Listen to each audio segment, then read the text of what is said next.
All right, and we are back again. As always, I'm Matt. I'm Drew. And this is the podcast where we take a look at a forgotten sequel from the past and try to figure out if this second installment was worth going back again. And today we are doing the follow-up to the 2004 Mean Girls, and we are doing Mean Girls 2.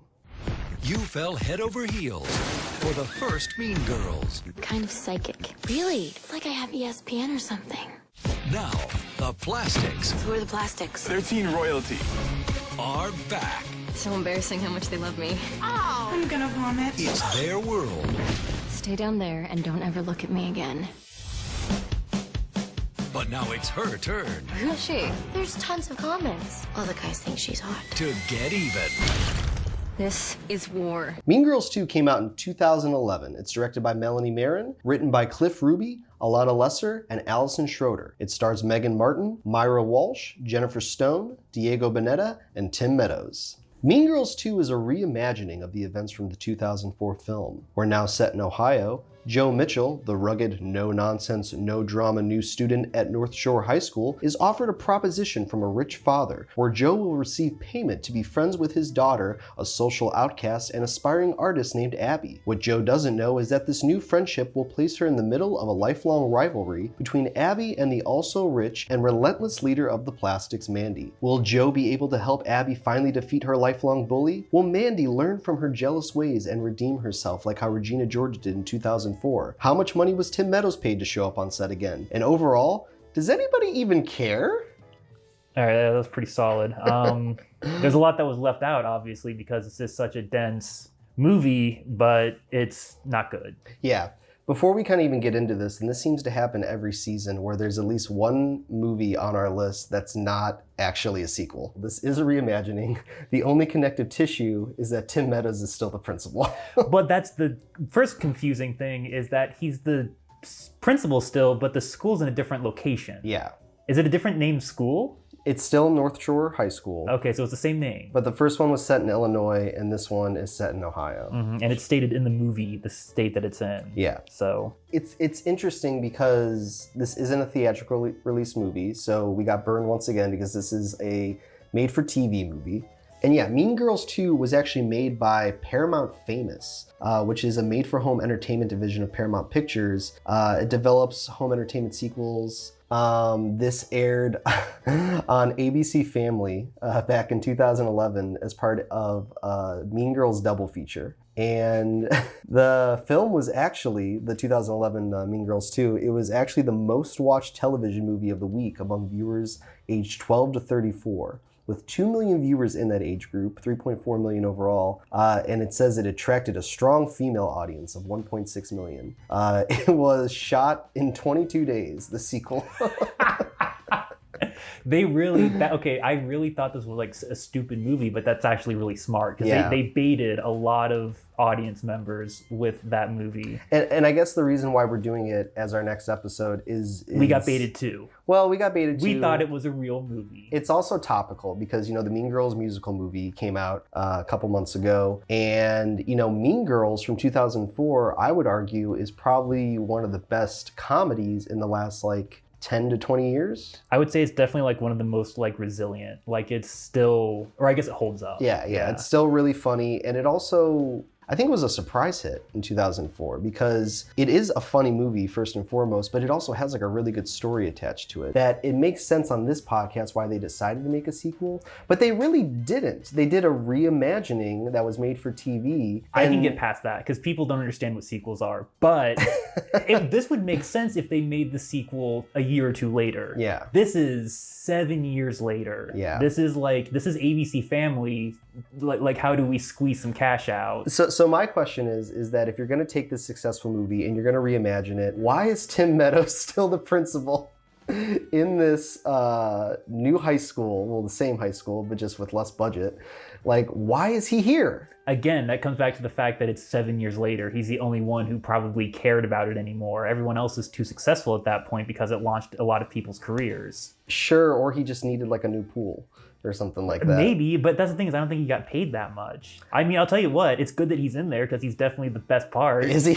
He is. There is no other. He is a solid 6 out of 10 all the way through. And the rest of the movie's at like a 3. Well, even so, we're going to talk a lot about borrowed beats from the first one into the second one, but even just like, is he the same character, Tim Meadows, from the first one to the second one? No, I know like logistically, but I'm saying even from memory of how Tim Meadows performed that in 2004, would you say his performance is the same? It is. The thing is, like, he didn't seem to learn, we talk about this a lot, not learning anything from the original movie. Yeah. He didn't learn anything from the original movie because he makes the same mistakes as Principal when the similar Mean Girls style situation happens in Ohio. Sure, I would argue a little bit against that because in the first one, it's just the fact that Tim Meadows like doesn't understand the girl world in the first one. But he's still the authority. He's still the authority, but he has a hard time like understanding all the drama that's going on. So much so that when we get to that third act where all the girls are in the gymnasium and they're kind of working through their problems, he hands everything off to Tina Fey's character. And she's just the math teacher. You know what I mean? But he can't understand these crazy girls in 2004. In this one, I feel like there's not even a lot of that. They just really just have him there as comic relief. And I would argue that a lot of the stuff that he does isn't really funny. It's just very Tim Meadows-y. That's the thing, you know? you shouldn't need comic relief in a comedy. Yeah. But because this isn't a comedy, you need Tim Meadows there to be the comedy. Yeah. So he's really pulling a lot of weight. There's a really funny line in the first Mean Girls in 2004. It's when all the girls are reading from the burn book and they're like attacking each other in the hallway. And he like has a baseball bat in the hallway to try to like detain these girls or whatever, or just like, you know, calm them down. And he says the line of, "Whoa, hell no, I did not leave the South Side for this." and like, you know, that's a funny line right there. There's a line in the second one where Tim Meadows, I feel like it's kind of the same beat, but it's completely 180'd, where he's in the locker room talking to the girls in Mean Girls 2, and he's saying, well, Is everybody decent in here? I don't want a sexual harassment lawsuit again. Yeah, we're good. and when he said that line, I was like, what the hell is his character? I thought that was a callback to the first movie because the first movie has the gym teacher who's making out with the student. Oh. So See, I took that as Tim Meadows did something wrong. it could play that way too, but it's such a bad line because it's so vague. It could mean either thing. If it's playing as that way where like he did something wrong, like he had a sexual harassment lawsuit against him, what a weird line to throw in a made-for-TV movie on But also, if he's just referencing something that happened 7 years ago in Illinois, what a weird thing to throw into Well, he can't do that because this is a reimagining. So in essence, that never happened. I don't know. See, I don't know if that's true. I think in the Mean Girls universe, Tim Meadows was, well, it doesn't make sense, but I like to think it. Yeah. He was a principal in Illinois at a school with a name, and then he was principal in Ohio that had the same name as a school from Illinois. So we've decided that this is only a sequel if Tim Meadows' story is canon. And there was a 7-year difference. We're going to keep the 7-year difference too. Yeah. So maybe it is a real sequel. Oh my God. Either way, that's a bold line for an ABC Family made-for-TV movie. Well, hey, the first movie was bold. It was just also well written. Yeah, and you know, I think it's interesting what beats that they decide to keep in the second one and try to repurpose. And what they try to change. Yeah. Every change they make is so weird. Because I do think stories about high school girls and drama, it's something that all genders can relate to, and I think that there are little twists and turns of like reimagining the plot that can actually work in that world. Especially when like 7 years have passed and there's like different dynamics now. Exactly. So let's go into this plot a little bit, because along the way we're going to have some borrowed beats, but we're also going to have some twists and turns that are like, whoa, what are we doing this for? So we meet Jo. She is the new student at this school. Her father makes engines for NASCAR, and because of this job that he has, she bounces around a lot. So when she comes to North Shore High School, it's kind of the same as Katie from the first one, where she's joining a new school and she doesn't know anybody. But the difference is that Katie has never been to a high school before, and in this one, Jo has been to so many high schools that she has learned to basically put on this, like I said, rugged, no nonsense, no drama kind of alter ego. She drives a moped. She wears like, you know, which she's contrasts that. She's very grungy, you know what I mean? Except for a red moped. Yeah, except for a red moped. And she only understands the cliques in the high school by what cars that they drive. But As far as like who Jo is and how she perceives high school and how she perceives other students, I'm okay with that kind of setup to where she bounces around a lot of different schools. She learns not to get too close to people. And she's kind of put on this like, leave me alone persona. And she only associates what kind of kids these kids are by the kind of cars that they drive, which is kind of a clever introduction, but it is not something that they bring back like later in any way. And also, even to go with that, I felt like they were trying to set up something about like class as far as like how much money that these kids have. Based on like the cars they drive. Based on the cars they drive. But then when we meet basically our new Lizzie Kaplan character, Abby, she drives like a Mercedes Benz because she's also rich. So as far as like class and status goes, it was much more clean in the first one, obviously, which we're going to be saying that a lot. But in the second one, it felt like they were trying to do something new where it's like, well, your class doesn't determine your status. You can be wealthy and it doesn't necessarily mean you're But they don't comment on it. They just muddy it. She comes to school, she meets the plastics, she knows who the plastics are. There's none of that scene where Lizzie Kaplan's explaining the plastics, because she's not some like outcast from South Africa. She's from, she's been to a lot of schools. And we as the audience already know what plastics are. Because it's a sequel. Because it's a sequel, so she's just saying, oh, those are the plastics, which you is such know who they are. You know who they are. But then we meet the Abby character, who is the best friend. They have condensed the two friends from Mean Girls into one character named Abby. And you can explain who Abby is, because we had to rewind because you couldn't keep track. I couldn't keep track of her character. So what's weird about Abby is that Abby is a social outcast. She's also an aspiring artist, just like Lizzie Kaplan in the first one. However, Abby is also wealthy. In fact, she might be the richest girl in the school by the way that they kind of tell her backstory. She's richer than the plastics. She's richer than the lead of the plastics, Mandy. And also, she is neighbors with Mandy. They live across the street from each other. And apparently, growing up, they had this rivalry where it was who could kind of outdo the other one as far as like what kind of toys they got or what their wardrobe was or how they were, I guess, developing their bodies. Cringe. Whatever. But the point is that they kind of do these 3 beats showing that Abby has always had the upper hand on Mandy throughout their whole kind of childhood and then to their like young teen years. But when we meet them in present day, Mandy is like, the lead plastic, and she's the most popular in school and everybody loves her and she's like, just like the best. And Abby is just like a loser. But they never explain what happened between the teen years and high school. Abby was having kick-ass birthday parties when she was a kid. Yeah. She was winning costume pageants when she was a teenager. She developed before everyone else. And she is now like the biggest loser in the school. What happened? I gave the movie the benefit of the doubt. I thought at a certain point, Mandy went around and just destroyed her socially. Because there's this, it's not even a real rivalry because Abby's not actively doing anything. It's a perceived rivalry that makes Mandy jealous. Yeah. Mandy's motivation is strictly she is jealous of Abby. So I thought she tore down Abby's like social life over the course of like the beginning of high school. There's no mention of that. Abby's a loser because the movie needs her to be. She is wealthy. She has all of these benefits about her and who she is. But I guess she's just so socially awkward that she never talks to anyone. Yeah, because we were talking about the first one about how what kind of... the Lizzie Kaplan character. Yeah, the Lizzie Kaplan character. What kind of instigated Lizzie Kaplan to hate Regina George is that Regina George spread a rumor about her being a lesbian, and she kind of made her a social outcast. The villain did something. Exactly. In this one, it sounds like Abby created the villain, but then there wasn't a moment where then the social status flipped to where now Mandy had all the power. Abby is her own worst enemy because she simultaneously is so socially awkward and then used all of her benefits in life to create someone who hated her. Yeah, and the only indication that we have of this like social status change is this like knockoff Facebook like website, like some social media website where those scenes sucks. The user interface is terrible. Yeah, Mandy has like 943 friends and Abby has like 3. It's well, like it was like you can't even tell what's going on because it's like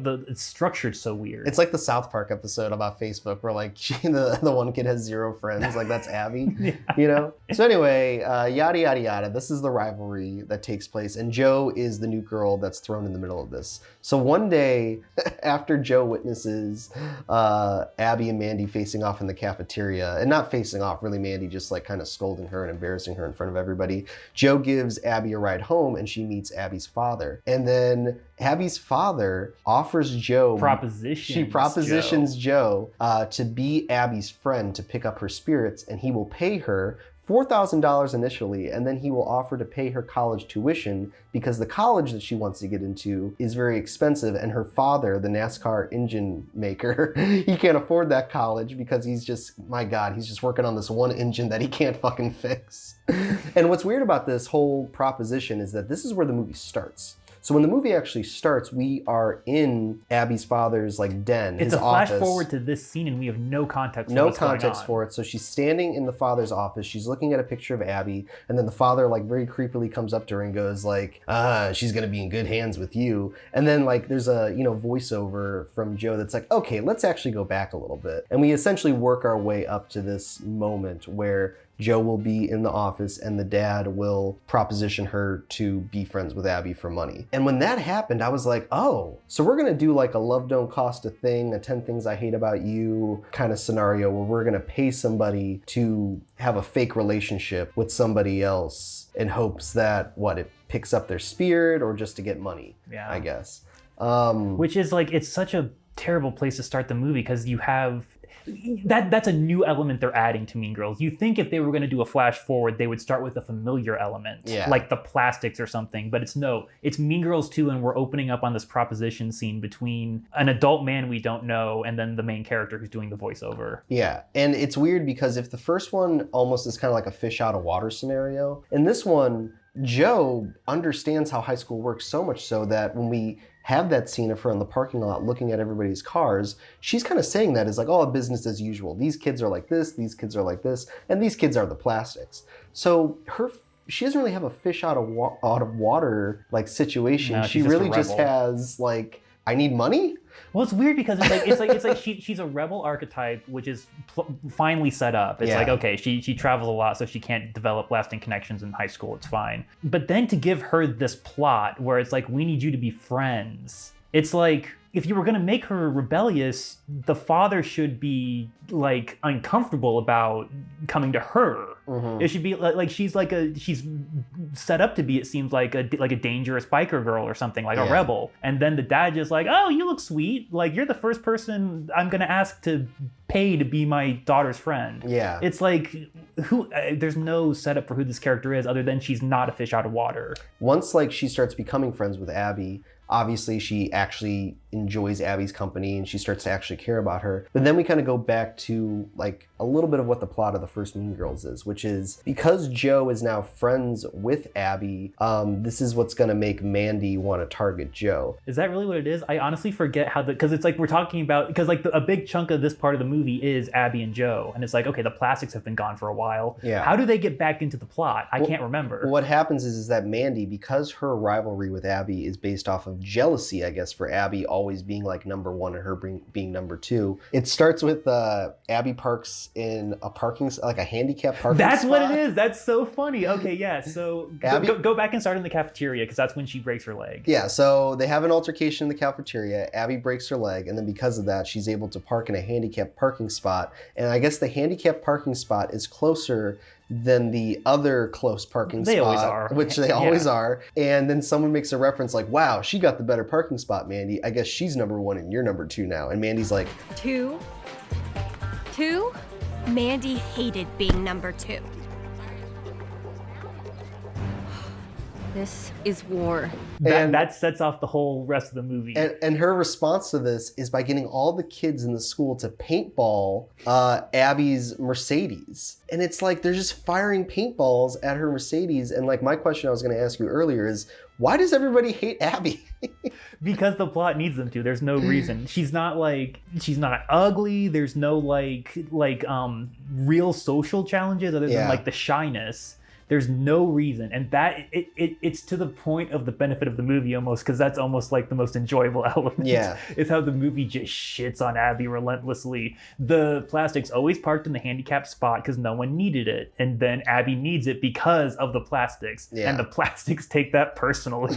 and if that's If that's the first catalyst, is this parking spot thing. The second catalyst is then Mandy sees that the new girl Joe is also hanging out with Abby. She doesn't know, obviously, that Abby's dad is paying Joe to hang out with her yet. But she just sees that she's hanging out with Abby. So Mandy goes up to Joe and says, hey, you're new. You don't know how things work yet around here. And like, you don't know the people that you should and shouldn't hang out with. And she's, insinuating Abby. So she asks Joe if she wants to go get a coffee with her and like hang out. And Joe refuses to hang out with Mandy and the Plastics and to get a coffee with her. And Mandy is so insulted that Joe would rather hang out with Abby than Mandy that Mandy decides, now I need to take down Joe. And that is the second catalyst. And really that is like the way that Joe kind of gets into being Mandy's next target, all because she turned down a coffee with Mandy.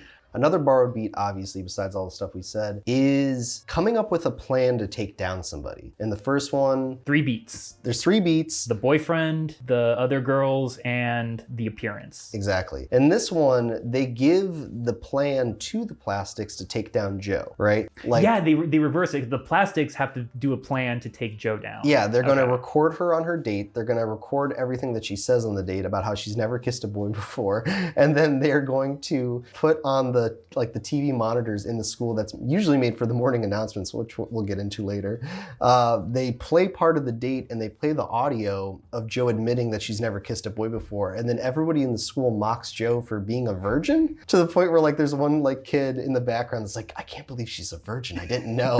And where you were like, is everybody fucking in this school where it's so surprising that a 17, 18 She's the one virgin is in a the school. virgin? And it's like also like, again, they don't know who the character is because she's established herself as a loner, as an outcast. And it's like, oh, she's a virgin. Everyone's going to be surprised. Really? That's the one person you'd expect to be a virgin. The Plastics pay this like AV club kid to kind of hack into the TVs and like, display stuff. But what's so funny about these like morning announcements on the TV is that they're the best part. It's always Tim Meadows giving off the morning announcements. And then there is one particular shot, not to get too, we're going to get back to the list in a second, but there's one shot where Tim Meadows is, I guess, recording himself like dancing and being silly, thinking that like no one's going to see that. So he's in the room where they record the morning announcements. He turns on the camera, he starts dancing like crazy. But then when you actually see what's being displayed on the TV for all the students to see, it's behind the camera that is usually what's filming the morning announcements. And it's like, who's filming that?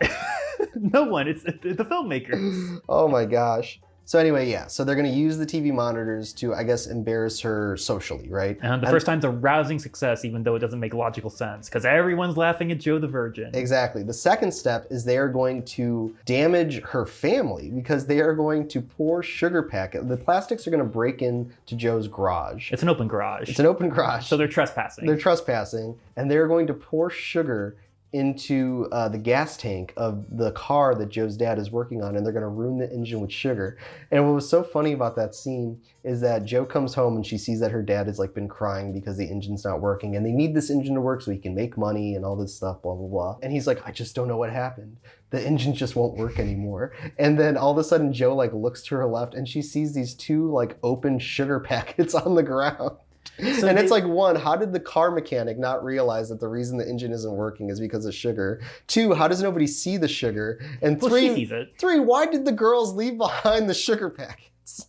Well, when they were using sugar packets, I have a question. Yeah. Because that scene's in the movie. It's like, oh, they're going to the place, they're going to the garage, they're dumping the sugar packets, they're opening each one and like dumping a little bit into the gas tank. Was it intentionally funny?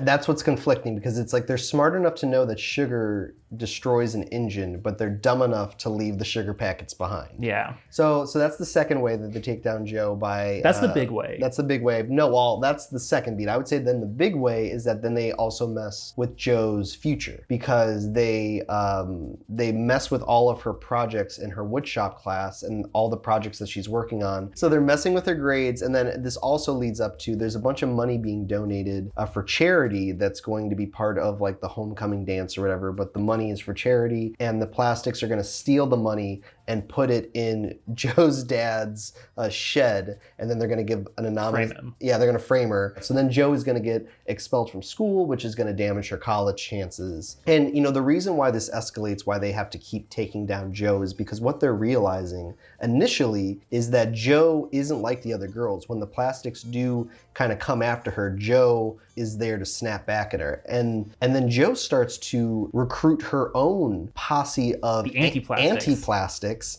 And then this becomes a thing where you have all the war. A war. The plastics, it's civil war. The plastics in the school and the anti-plastics in the school. And once they successfully, not like defeat the plastics, but gain a higher social status as far as like everybody else in the school preferring the anti-plastics of the plastics, what happens is that Joe and the anti-plastics start to become bullies in their own way. Well, the way we find out they're becoming bullies, or the way that manifests, is they begin bullying Abby. So again, Abby. They don't really bully Abby. They just don't consider her. Whatever. As much, It's the realization of, oh shit, we're becoming the thing we sought to destroy. But again, it's Abby. The screenwriters just have it out for Abby.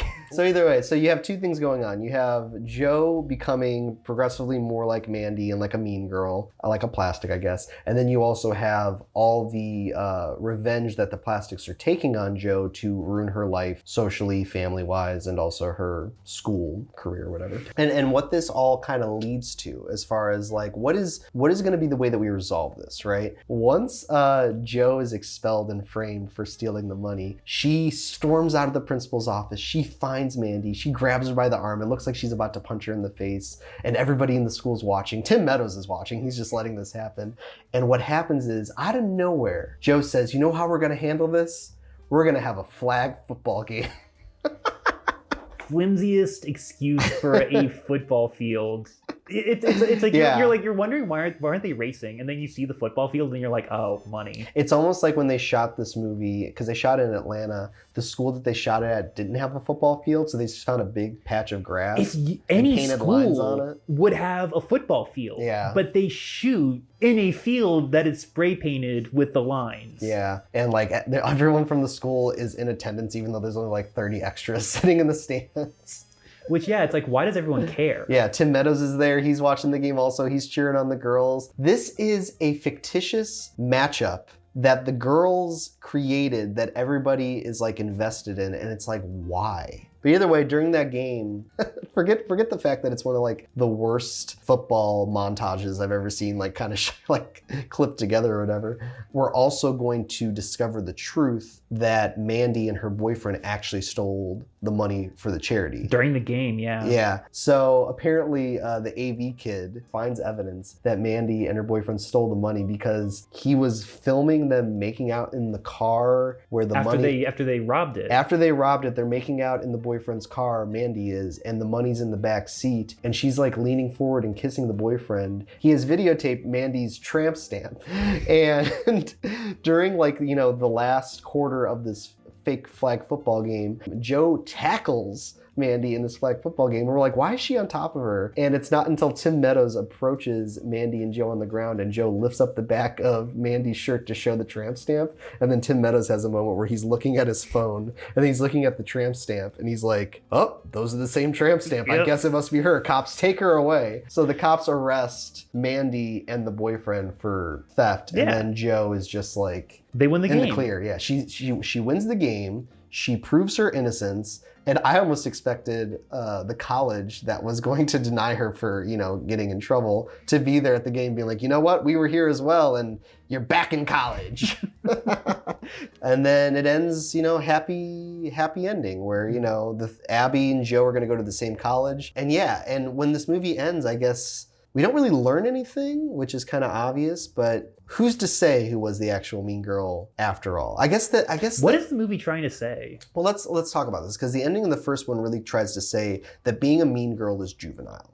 In this one, it ends with like Mandy not learning a lesson. She breaks into the homecoming dance and tries to like steal the crown back, and Tim Meadows is like, get out of here. You're not supposed to be on school ground. Like, you're still in trouble. She never learns her lesson. Does Joe learn a lesson? No, because Joe just gets everything she wants.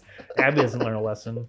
Abby didn't need to learn a lesson. Abby was just always the victim, I guess, even though she's like rich. I think this movie was designed just to be like a hell for the Abby character. Yeah. And you know what's so funny about this is like, and this is a perfect example. There is a night where I guess on top of the rivalry that Abby and Mandy have with each other, I guess they share the same birthday. So there's a night where they are both gonna we forgot about the birthdays. Yeah, they're both gonna have birthday parties. And this is a moment in the movie, I believe, where we are still doing the plastics versus the anti-plastics. We're still in like the middle of the war. Yeah. And for some reason, I guess everybody in the school just decides to show up to Abby's party and not go to Mandy's. Yeah. I thought Abby and Joe were gonna find a way to like ruin Mandy's party, which would then force all the guests to come over to Abby's party. Yeah. But instead, Mandy just comes down to her party and nobody's there and everybody's at Abby's party. Yeah. So then Mandy decides to order a bunch of pizzas and like poison them or do something like put laxatives in. They never really explain what they do to the pizzas, but they're going to send a bunch of pizzas over to Abby's party so everybody gets sick. And the only reason No. Abby orders the pizzas. Yeah, no, and then Okay. Then Mandy intercepts the pizza guy. Yeah. So, but she intercepts the pizza guy outside of the party to poison all the pizzas. But then the only reason Joe finds out about this is because they're in Abby's house with the pizzas. And then at the last minute, this is kind of like the sugar packets all over again, where then Joe like looks to the left and she sees one of the plastics paying the pizza guy for successfully dropping off the pizzas. And she goes, oh, the plastic must have done something to this pizza. But it's like, why is that girl in Abby's house paying the pizza guy? She could have waited till he came back outside to the car, anywhere else. She's in the house where the crime's about to be committed, paying the guy off. So it's the most obvious information. Now, this scene also breaks the movie because it establishes that Abby's parents can buy friends and popularity for Abby in the form of lavish parties. Because even though Abby's unpopular, these parties still get everyone to attend without hardly trying. Yeah. So they never needed to, I'm just realizing this, that's why I'm bringing it up. Yeah.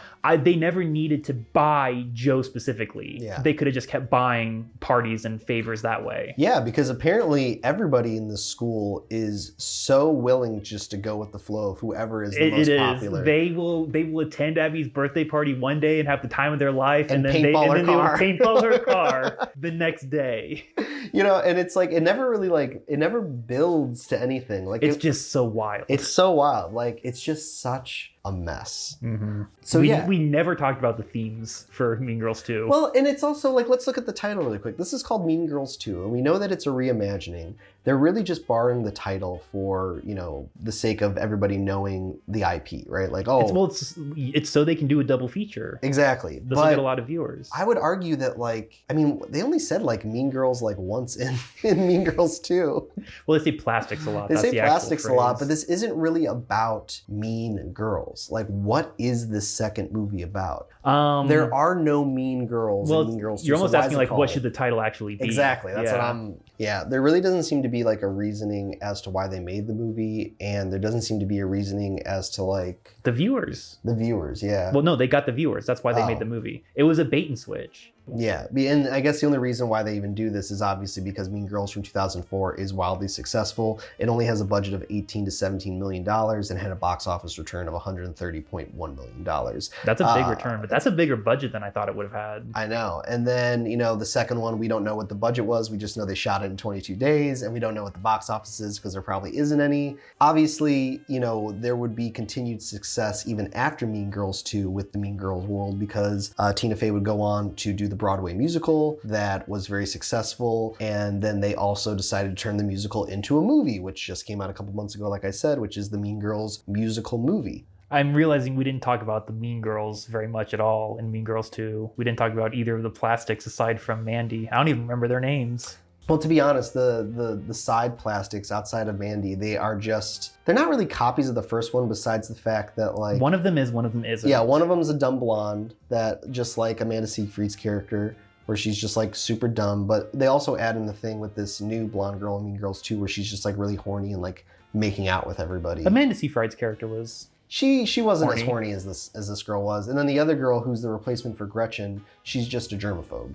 Well, yeah, because Gretchen was originally the rich girl. Yeah. Now the main Mean Girl's the rich girl, so they give the Gretchen character the germophobia. Which is funny because one of the ways that Joe convinces everybody to like get back or take down the Gretchen copy character in the second one, the germaphobe, is she's just gonna get everybody in the high school to like sneeze on her and cough on her. Yeah, then she's just like walking down the hall and she like everybody's just coughing and sneezing on her. And it's like, how is this bullying in like a clever way? You're literally just coughing on a girl who's afraid of germs. So I don't know. They're not really important. They're just kind of there as, I guess, comedy beats, but they're not very funny. That's the thing, is it's called Mean Girls. Yeah. Whatever. I'll sign off now. So we're doing a new segment on the show where it's called Life Imitates Art. Sometimes how the movies and the themes of the movies kind of pour over into reality. So this is an article from Entertainment Weekly, and the Mean Girls writer says Tina Fey and the studio haven't paid her for franchise success and is considering legal action. This was as early as March 19th, 2023. So apparently the writer behind the source material for Mean Girls was considering taking legal action against Tina Fey and Paramount over what she called unpaid dues for the ongoing success of the Mean Girls franchise. So Rosalind Wiseman, the author of Queen Bees and Wannabes, she signed a deal in 2002 for $400,000 where she would relinquish all rights to the original motion pictures and derivative works including musicals and TV shows. But her contract included net profits, residual gains dependent on how the movie fares at the box office. However, the studio insisted to Wiseman that the movie made no net profits and instead had so many extra costs that there was no revenue to share with her. Wiseman even went on record as saying, yes, I had a terrible contract, but the movie has made so much money and they keep recycling my work over and over again and they're not even considering me. She went on to say that over the years, Tina's spoken so much about women supporting other women, but it's gotten increasingly clear to me that in my own personal experience, that's not going to be the experience. And I don't disagree with any of that. That is really shitty, the fact that she created this book and that, you know, Tina Fey came along and, you know, adapted it and, you know, she signed a bad contract and she's still not gotten any compensation or recognition for the work that she created. So it's kind of weird because that's like, you know, life imitating art, art imitating life. At the end of the day, it sounds like Tina Fey, regardless of how nice of a person she is, when it comes to this particular relationship with Rosalind Wiseman, Tina Fey's kind of the mean girl. It would seem the case. That's what Mean Girls 3 is going to be about. It's going to be the legal battle? The legal battle between Wiseman and Fey. That would be really funny. It's shot like a comedy. Yeah. So as always on this podcast, we ask 3 questions that lead to a final vote of was it worth going back again? And the first question is, does it work as a sequel? I think we can make this one quick. It does not work as a sequel. It's not a sequel. Well, it's unclear if it's a sequel because they don't address the what do you want to call it, the Tim Meadows paradox. I think that you are being gracious because you are trying It's to hold called Mean on. Girls 2. Yeah. And Tim Meadows, they never say, he references indirectly the first movie. So for me, it's a sequel. I don't know if that... My answer might have to be yes. I don't know if that sexual harassment line indicates that... It is so off-putting and weird if he is talking about himself. I think he's talking about himself. You and I didn't think know it's a joke. about the gym teacher thing from the first one, though. Well, but he doesn't phrase it in a way that is like addressing the gym teacher. I'm not saying it's well written. All right, so you're saying it works as a sequel. I think regardless of I'm not saying it works on any level. Well, I'm saying it is technically a sequel. But does it work as a sequel is the question. Oh, okay, I get what you're saying. Yeah. No. Okay, there you go. The characters. Technically, it is a sequel. That is my argument, but no, it does not work. It does not work as a sequel. This is a reimagining. This is literally just borrowing a title. It's not good. And honestly, besides the fact that this was topical because of Mean Girls 2024, I was upset that we had to watch this movie. It'd be nice if it was a better movie. Yeah. So that sounds like it's going to get 2 X's right off the bat. So the next question is going to be, is it enjoyable / entertaining? Nope. Because I remember I spoke to you and I said, you have to like try to make a movie like this boring. Just the flat way it's shot, the fact that it's a comedy with no jokes. Yeah. It's a comedy that makes the jokes like jarring because you don't expect it to be funny because it is so bland. Yeah. And it's so weird too because the same thing with Tim Meadows' performance was enjoyable despite this because he was actually genuinely funny in some moments. Some moments, yeah. But what's so weird about like this sequel in particular is like most of the comedy sequels we've done on this list have not been good comedy sequels, but they've at least attempted to be funny. Yeah, comedies, right? And this second one, it's like they had never seen Mean Girls. Yeah. And they just made some kind of like knockoff, like almost Disney style movie. It's worse than that though.